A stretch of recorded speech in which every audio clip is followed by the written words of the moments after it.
Welcome to Slacker Sports Show. Good evening, sports fans, and welcome back to another podcast episode of Slacker Sports Show, where we discuss anything and everything you need to know about sports. Let's welcome in the co-host of the podcast, Mark. How are you, Mark? Doing well. I'm getting pumped up for the NFL season. It's about, 2 weeks away at this point, something like that. So we're getting close, kind of getting teams solidified and trying to see what everybody is. So I'm excited. Yeah, and so we're about 2 weeks away from it, where it's going to be opening. I don't know. They don't call it opening day. I don't know what they call it, but the opening game is going to be Houston Texans and the Kansas City Chiefs, and that's going to be on a Thursday night. So kind of starting the season off on a Thursday night should be a good one. Should be a really good matchup to, I guess, get the season started. So in this episode, we are going to go over the AFC South division. And so far, we've done all of the NFC teams and the AFC North we did last week. This week, we're doing the AFC South, which has the Houston Texans, Tennessee Titans, Indianapolis Colts, Jacksonville Jaguars, and had 2 playoff teams this year. So it should be a fun division to go over. So in first place was the Houston Texans, finishing at 10-6. And Houston won the division last year, but they weren't really the team in the playoffs that made the biggest impact. That would probably be the Tennessee Titans. But Houston Texans did a lot this offseason, and I know you've been wanting to talk about this Deandre Hopkins trade for a while, so I'll let you talk about it, Mark. Yeah, this division, just kind of looking overall, is one that I think seems the most wide open to me. I think there's 3 teams that could be in the mix for the playoffs. But yeah, I've kind of been, I don't know if I'd say irate, but just mad about the whole DeAndre Hopkins situation since it happened. You don't trade that kind of guy who is one of the top 5 receivers in the NFL unless you're getting a huge sum of people back. And they really didn't. They got David Johnson back, who was good a couple of years ago, but I don't know where he is now. And then a 4th round pick, and then traded DeAndre Hopkins and a 2nd round pick this year, and then a 4th round pick next year to the Cardinals. And like I said, at first, it's not good to trade a top 5 wide receiver. I mean, you trade everybody else but him if you're building the Houston Texans. And then what looked even worse was, I think it was about a week later, not too long after, the whole Stephon Diggs trade went down, and they got a 1st round pick and a more picks than the Texans got, so it just made the value look really bad for the Texans. And the main driving force behind this, and this has been a big topic of conversation in national sports media, is Bill O'Brien. I think most people would agree he's at least a decent coach. He's done pretty well on the field, but I don't know if it was last year or the year before, They fired their GM, and he took on GM responsibilities. And every move he makes just seems like he doesn't know how to build a team at all. Trading away DeAndre Hopkins, getting rid of a couple other influential guys for next to nothing, and bringing in people who there's questions over, which I'll hit on some of them later on. But there shouldn't be a person who's a GM and a coach. I mean, coach should have some say as far as who players are, but in my opinion, that should ultimately be 2 separate jobs. GM is kind of organizing the team and brings in players and stuff, and then the coach needs to, well, they may have input, organize the team and deal with what the GM gave them. And I think he just kind of has conflict of interest with the 2 different jobs and doesn't do the GM job well. So that's kind of why I've been upset about it. I just think that you don't give away that caliber of player for something unless it's matching what you get back, whether it's another top 5 receiver or another really influential guy, say a good corner or something like that. But what they got back, in my opinion, wasn't even close to what DeAndre Hopkins can be for a team. When I saw this trade, I honestly thought I read it wrong, because I was like, oh, there must be some like really weird picks in this, because it did. It said that the Cardinals trade for Hopkins a 2nd round pick, and a 4th round pick next year. And then a 4th round pick to the Cardinals. And when I saw this trade, when I saw this trade, I honestly thought I read it wrong, because I was like, oh, there must be some like really weird picks in this, because it did. It said that the Cardinals trade for Hopkins a 2nd round pick and a 4th round pick, And I was like, oh, they must have really loaded in something. And the Texans get David Johnson, who's been hurt and maybe not even a top 20 running back anymore, and a 4th-round pick. I mean, that's it. So when I honestly read it, and I was like, wait, what? I thought it was kind of the other way around for some reason. I thought that Houston got the 2nd and 4th-round pick, and then I was like, oh, they must have got a lot of cash or something. I honestly, like, there's been a lot of terrible trades in the NFL and in all sports individually, but this probably has to be the worst trade I've ever seen in my time of being alive. Like, this literally makes zero sense unless there's something that nobody but Bill O'Brien knows. There's no sense in this at all. There's no way you give up a player like Hopkins, who still has plenty of good years left. It's not like he's probably only 1 or 2 years away from the end. No, they traded for a guy that basically has 1 or 2 years left. So I don't understand the trade. I think pretty much everyone's in the same boat as you and irritated about it. And if I was a Texans fan, I would be pissed, honestly. Like, I would be basically saying, you know what, just completely fire him, get a new GM, get a new coach, because he obviously can't do either one well. And so I don't know. It didn't look good. It doesn't look good for them. And they did, I guess, try to go out and get a few wide receivers to kind of fill in the role. They went out and got Brandon Cooks and then Randall Cobb. And they do have Will Fuller and Kenny still, but those don't add all those guys up, and they still don't equal DeAndre Hopkins. DeAndre Hopkins is one of the best wide receivers in the league, one of those elite wide receivers that only comes along every 5-10 years maybe for a team. One of those just completely elite every year guys, and they basically gave him up for a dog in his dog tree. And so I don't understand what they're doing. Hopefully they fix it soon, because their defense is starting to kind of go downhill. The main guy on that defense, J.J. Watt, just continually battling injuries. And the question is, does he have much left, Mark? I don't know. I think he could be one of those players where he has sparks here and there, where he has like a 5 or 6 sack game, but I don't think he's ever going to be what he was. I guess, was it 2 or 3 time defensive player of the year. I think, like you said, he's just been battling so many injuries, and his body's just kind of giving up on him. So I don't see him being what he was, and their defense isn't as well-rounded as it was a couple years ago. So he's really not getting as much help as he needs. So that's a question I have. And like you said, there's other questions on this team. Will Fuller has been battling injuries a lot. So if he's your number 1 wide receiver, he has big play potential, but he battled injuries, I think, last year and the year before. So you can't necessarily count on him. Kenny Stills, my opinion, is a number 2 wide receiver at best. I don't think you'd want him to be your number 1 guy. Brandon Cooks has had concussion issues for several years. And then Randall Cobb, again, is maybe a guy who's a number 2 or number 3, in my opinion, but not a number 1. So you're not replacing what you lost. And something that I kind of thought about as you were speaking there was, how long is it before Deshaun Watson gets mad at Bill O'Brien and the way things are running and wants to move? I mean, you got a guy, maybe not on the level of Patrick Mahomes and Lamar Jackson, but pretty dang close, who's seeing his best guy leave or get traded for not anything that's going to match him. And the longer Bill O'Brien's there and tearing apart this team and getting people who aren't matching in value coming back, Deshaun Watson might come to the end of his rookie deal or whatever contract he's on now and say, you know what, I need to go somewhere with a better front office, with a better coach who's going to surround me with playmakers and weapons for me, and may just get fed up and leave the situation. I don't think he said anything publicly, but I could see that happening if what's going on now continues to happen.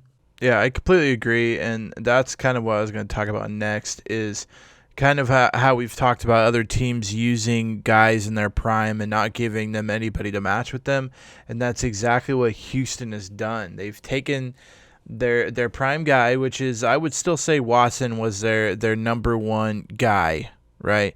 He was their number one. We need this guy 100%. The number 2 guy, they just got rid of, and I don't think Deshaun Watson will be Deshaun Watson without having a top-end receiver. Like, we're looking at the wide receivers, and we got Fuller, Stills, Brandon Cooks, Randall Cobb, Kiki Cutie, none of which are even top 15 receivers. And there's team, and not that you need a top 15 or top 5 receiver to be a great quarterback, but Deshaun Watson's been struggling with injuries. He's another guy that likes to rush and run, so he could get injured doing that. It's just this team is looking not so good for me this year. And when we go over at the end about what we think they'll finish, I think you'll kind of be surprised by where I put Houston. But a team that did actually go farther than Houston in the playoffs was Tennessee. They finished the season 9-7, but they definitely played better at the end of the season, and they kind of took that run into the playoffs. And speaking of run, Derrick Henry got paid. Yeah, his new contract, I think, is about 4 years, $50 million, and he was one of the best players in the league last year as far as the running back position. He may not be a receiver type like Kamara or McCaffrey, but he led the league in rushing, I believe, and just kind of ran people over, and he was that offense. So he definitely deserves that contract. I'm not saying he doesn't, but I do have a couple questions about their offense with him. I'm wondering if he can keep up the same production this year. Again, he's kind of a bruising running back, so there's a chance he could get hurt. So I'm wondering if he can keep up that production here. They did bring back a lot of the same team. I mean, Tannehill's back as a game manager type of quarterback, and they basically have the same team returning from last season. So it could be a similar level of production, but I worry about him with injuries and if he can match that same level. And then just kind of looking at it in the context of offensive football right now, I don't know how far you can go with an offense that relies that heavily on one running back or a running back that doesn't maybe catch as many passes as other people. Passing is just so much of a part of the NFL now that it's a requirement for you to have at least a decent passing game if you want to really make a run. And they may not be able to get back to where they did this last season, the AFC Championship game, but I think they'll have a good amount of success. And one way they could step up their passing game is by continuing to develop A.J. Brown. He was one of the steals of the draft last year. I looked it up earlier. I think he was a second-round pick, like in the 50s, but had over about 1,000 yards. So if they can develop him and get a couple other receivers around Tannehill or whoever their quarterback will be in the future, they may get to more of a well-rounded offense. I know Corey Davis isn't what everybody thought he was going to be. I think they drafted him, number 5 overall a couple years ago, and just hasn't lived up to the hype. But if you develop A.J. Brown and some other receivers for this offense, you could get to that well-rounded team and not have to rely on Derrick Henry as much. I mean, he's still going to be good, but you could take some of his workload off. One area where they did lose a big player, in my opinion, was on their offensive line. Jack Conklin, who's their best offensive lineman and one of the better ones in the NFL, signed I don't think he was traded. I think he signed a new deal with the Cleveland Browns. So they're losing a big part of their offensive line. But like I said, I think they're bringing back a lot of the same people and could see maybe not the same level of success next year, but definitely be a good team again. Yeah, and so I'm looking at the Titans, and I don't know if you watched a lot of their games last year, but they basically won games by giving Derrick Henry the ball every single time and scoring just enough points. Their defense wasn't awful. They weren't great, but they didn't have to be on the field very long because, Henry would take 8-minute drives to get down the field. So it's going to be interesting to see if they kind of take that same outlook to it. If they keep trying the same. They paid Derrick Henry, so I guess they're probably going to run him to the ground until he breaks. But last year, he had 303 attempts, which is first in the league. He had 1,540 yards, first in the league. he had tied first in the league for 16 touchdowns, and he averaged about 5.1 yards a game, a snap, and that's sixth in the league. So yeah, he took the load, and he ran with it, no pun intended. But you look at him, if he gets injured, their next guy in line was a third round pick this year, Darrington Evans. So I'm not seeing anybody behind him that's going to be able to do what he does. So it'll be interesting to see that. And then usually you could say, oh, well, maybe they'll pass a little bit more. Well, I hope not, because they have Tannehill as a quarterback, and he's not a wonderful quarterback. Looking at his stats in 2019, he is 28th in yards, 16th in touchdowns, 8th in interceptions, which is not a good thing. And then his quarterback rating was 62.2, which is not very good at all. But they didn't have to pass with him last year, but if you look kind of at their games that they had last year, they were all really, really low-scoring games. You look at the New England wildcard playoff game, 20-13. You look at the AFC divisional playoff game against Baltimore, 28-12. And a lot of that was it kind of worked because they were able to break down a Baltimore offense that was very, very high potent offense, and just basically bore them to death with just not giving them enough drives to do anything. And a team like Baltimore and Kansas City even, they need a lot of drives to be able to put up points. But if you kind of take those away with just running the ball the whole game, you can win a lot of games. The only problem is when you need to win games, when you're up behind to a Kansas City team, you can't come back. And so that's kind of where they faulted last year, was when they were kind of behind in games. They just didn't have enough offensive firepower quickly to be able to get back into it, because all they would do is run. So it'll be interesting to see kind of if they take the same approach, the same game plan into this year. As you said, A.J. Brown, kind of someone that's stepped up, which is good because, they've gotten nothing from Corey Davis, who, you're right, 2017, he was the number 5 overall pick. He just hasn't done anything since he's been here, but A.J. Brown looks like he could be a very, very good young wide receiver. And so they kind of have a few guys there. I would say if they ended up with a semi-decent quarterback, they would stand a better chance in this division.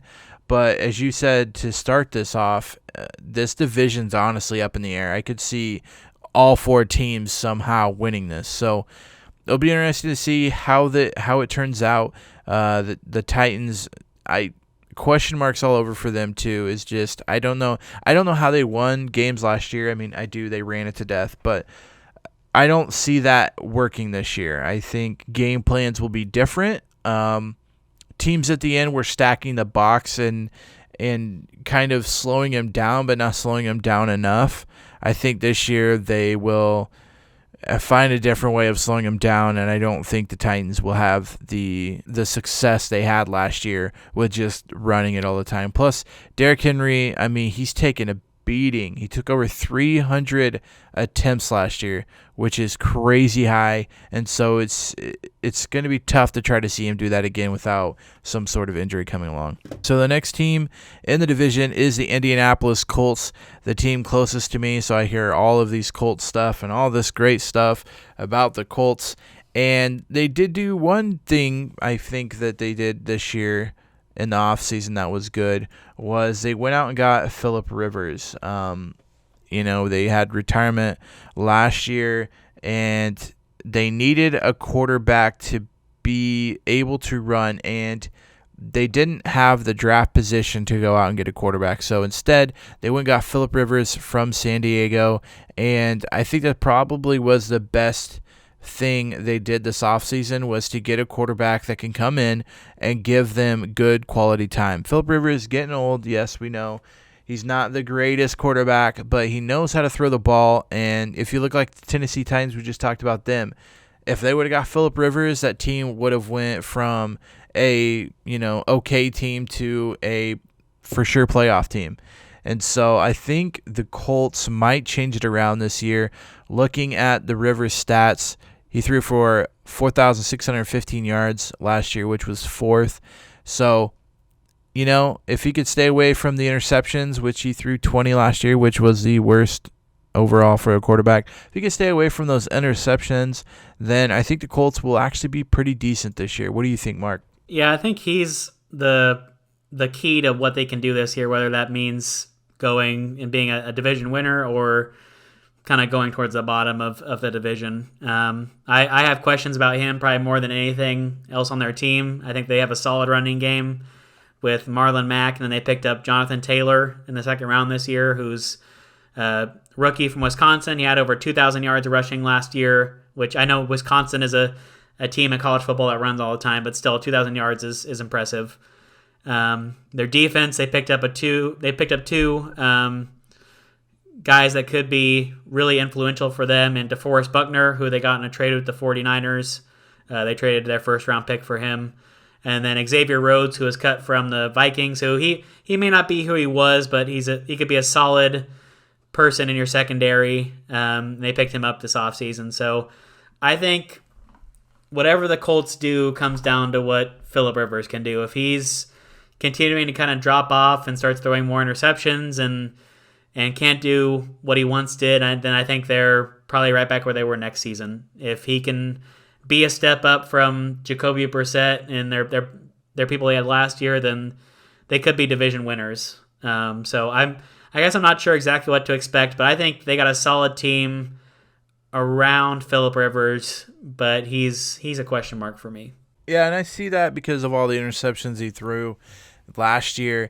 The only thing I saw from Rivers last year was a lot of those interceptions were when San Diego was out of games just trying to get into him. So he was just throwing, which in turn is most likely going to give you some more interceptions. I think this year, the way this division looks, the Colts are going to be in almost all these games. They're not going to have to try to stay up with the Kansas City Chiefs. They're not going to have to run these high-powered offenses because they don't play any high-powered offenses in their division. There's no division, or there's no team in this division that I would say has a high-powered offense. So I think the Colts are going to be in a lot closer games this year, and I don't think Rivers is going to have to throw as much, which is good for him, because I feel like Rivers was really good in San Diego when San Diego was good and they had a good running game and they had all these weapons. And that's kind of what he has in Indianapolis. He's got T.Y. Hilton still there. The Marlon Mack, as you said, Jonathan Taylor, who I think is going to be a really good running back. I don't know if they're going to split time. I could see them using Taylor kind of as a first and second down back because he's a little quicker than Mack, and then using the Mack truck, as they call him in Indy, for like third downs and stuff. I don't know how they're going to do it, but they've got some good people there. And then they also got at their tight end spot Jack Doyle and Trey Burton. Trey Burton came over from Philly. And so I think they will be pretty good this year. And I actually think that they're going to be better than last year for sure. Last year they just didn't have the quarterback play, and they kind of struggled at running back for the first half of the season, and then Marlon Mack kind of just took over from there. So we'll wait and see what they do, but I think the Colts are definitely going to be better this year with Phillip Rivers than they were last year. So the final and last team is the Jacksonville Jaguars. They finished last in division last year, but we're actually only 4 games away from the leader, and they finished 6-10. And this is a team that I looked at the beginning of the season, and I thought, oh, this team's probably going to be pretty good. I would expect them to not necessarily win the division, but I did not see them going 6-10 last year, especially after the first game where they played Kansas City and then they played Houston, and it was like kind of since then they kind of dropped off, and a lot of their losses came in the middle of the season. But that Kansas City game, I thought for sure this Jacksonville Jaguars team was going to be really good, and they just didn't really do anything. Minshew kind of just fall off the face of the earth after that game. Yeah, this is the only team in the division that I think doesn't really have a chance of winning. I know you said all 4 teams you thought had a chance. I don't think Jacksonville does. I just don't think they, from what I can see, really have a plan. Minshew came up and had some good games last year, but then had some games where he struggled after taking over from Nick Foles, and they got rid of Nick Foles like we talked about in this offseason. So I don't know if you really have a long-term solution at quarterback right now with Minshew.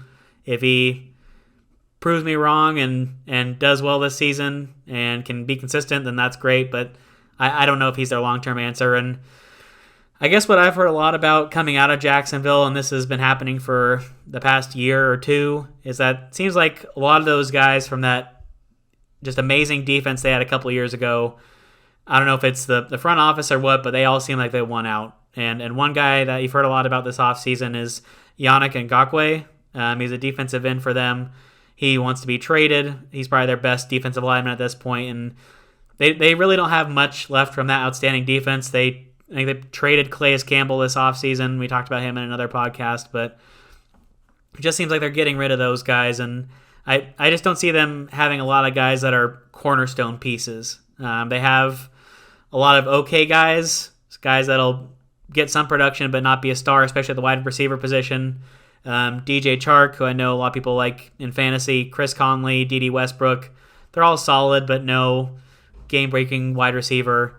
And then Leonard Fournette, just he had solid numbers last year, but just kind of seems like they don't know exactly what they want to do with him and kind of what they want to do going forward. So I just don't think they really have a plan and a blueprint for what they want to do going forward. To kind of talk about Fournette, he was 7th in attempts last year, 7th in yards, but he was tied for 33rd in touchdowns. So they used him, but then when it got down to getting him in the end zone, he couldn't do it or they couldn't do it, however you want to look at it. It just didn't turn into points. And that's kind of – and if you looked at their schedule last year and how many points their defense gave up, I mean, there was a few games where they did okay. There was like the New Orleans game where they lost 13-6.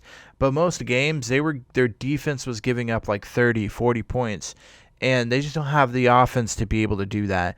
And Foles being injured at the beginning of the season hurt him, but he came back later and they still lost those games.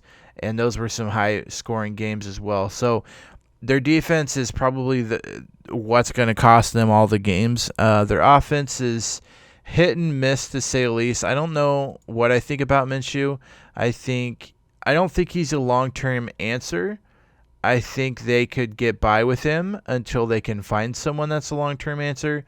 But Fournette, coming out of college, we thought Fournette was going to be great, and he hasn't really disappointed, so to speak. He was a 4th overall pick in 2017, but I thought he would be better. I thought they would use him more effectively. He did have a few injuries the last couple of years that's kind of held him back, but I would say the biggest thing is their wide receiver core. Their wide receiver core is pretty even across the board. Shark, Conley, Westbrook. And then they got Tyler Eifert, who knows if he'll ever play another football down again. He's always injured, always has concussions. But their defense is horrible. The Ngakoue guy wants out, and then Miles Jack is really the only guy they have left that is really worth anything in that defense. So we'll wait and see what they do. Earlier I did say 4, and that's just because the fact that last year they went 6-10. I think they could probably do a little bit better this year than they did last year, but their defense has got to improve. They didn't do anything really to go out and get any defensive help. So I don't know if their plan is to rebuild or if they're kind of using Minshew as a cop-out until they can get the quarterback that they want. But, Jacksonville is probably the team on here that I most just have no idea what's going to happen with them. And to wrap up these division preview podcasts, we kind of go through our predictions for this upcoming season, how I think the division will play out. So how do you see the AFC South finishing this year? Well, so I got some crazy picks in here. So I do think Jacksonville will finish 4th. I don't know what their record's going to be. I would say it's closer to Yeah, 6-10 is probably spot on, or maybe 7-9. I don't like last year. The Houston Texans went 10-6 and they won division, and 10-6 isn't bad, but that's not really. I mean, it's not like they went like 14-2 or something. So I actually have the Jacksonville Jaguars finishing 4th. I want to get that out of the way. And then I actually have finishing 1st, I think, is going to be the Colts. I think Phillip Rivers is a good enough quarterback to kind of get them over the edge, and especially with what their defense has kind of been doing. And they just added more to it with Buckner, who went to Oregon, by the way, in college, and Rhodes. I think they made their defense that was okay before a good defense now. And so I think the Colts will actually win the division. And then I have the Titans in 2nd and then the Texans in 3rd. I just think getting rid of Hopkins is not only going to mess with their offense in general, but the fact that they got rid of him, if I was a player on Houston, I'd be like, what the heck is going on? I do not want to be here for this dumpster fire. And so I don't think there's going to be a lot of people that want to be in Houston until they figure out the Bill O'Brien thing. And so I got 1st place the Colts, 2nd place the Titans, 3rd place the Texans, and 4th place the Jaguars. What do you got, Mark? You said you thought they were crazy picks. I don't think you're far off from what I have. And kind of just to lead off my predictions, I think records will probably be close to the same next year. I don't think there's going to be any team that'll run away with it, and I don't think there's going to be any team that's bottoming out. So I could see the division winner having 10 or 11 wins again, and the top 3 teams being within a game or 2 of each other. So I guess take that with a grain of salt when I make my picks. I think the top 3 teams, either one of the 3 could win the division. I wouldn't be surprised. But I think I have the Titans first. I think if Derrick Henry can match what he did last year and Tannehill can kind of manage the game, A.J. Brown gets a little bit better, I think they could win the division. Colts, I wouldn't be surprised if they won the division. Like I said, Rivers is the big question mark for me, but basically everyone else around him is good or at least decent. So I would not be surprised if they won, but I have the Colts in 2nd. I agree with you on Houston. I think trading Hopkins is huge, and I don't think any of the guys they picked up or any of the receivers they have could fill that void. So I think they'll drop off a little bit and finish 3rd. And then Jacksonville will finish 4th. And I think you're right. The record will probably be 6-10, 5-11, somewhere around there. Because I don't think they're not bad enough to bottom out and go for Trevor Lawrence or something like that, unless they intentionally do it. But I think they'll be 4th in the division with probably around 5 or 6 wins this year as well. Yeah, so the division, and I would say this division is kind of like the first division that we've covered that doesn't have a clear favorite. And because most of the divisions have that one person or that one team that's kind of just better than the others. But this, I could even see, I mean, it's unlikely, but I could see Jacksonville somehow finishing 2nd place in this division. And so I think all 4 teams stand a chance. I don't think it's likely that Jacksonville will do it, but I do think the Colts, Titans, and Texans will all be kind of within like the 2 games of each other. So it might be interesting coming down to Week 17 who actually ends up winning this division. Yeah, I think that'll wrap it up for us. So thank you everybody who's been listening. We appreciate you guys. We watch the numbers and kind of who's listening. And we would love for you guys to subscribe if you haven't already, wherever you get your podcasts, whether that's Apple, Spotify, whatever platform you're listening on. If you don't have a podcast platform that you usually listen to, we also have a YouTube channel where we upload our podcasts, and we're looking to put more content on there that may be things outside of the podcast. You can find that by searching Slackers Sports Show on YouTube. And then we also have a Twitter page where we put out the links to the podcast, updates on us and different sports stories we find interesting. You can find that by searching @Slackers Sports on Twitter. And thank you guys so much for hanging out, listening to the podcast. If you've gotten this far, we truly do appreciate it. And we will be back next Sunday with the AFC West division. We have covered the AFC North, now the AFC South, all of the NFC divisions. So the AFC West is next Sunday.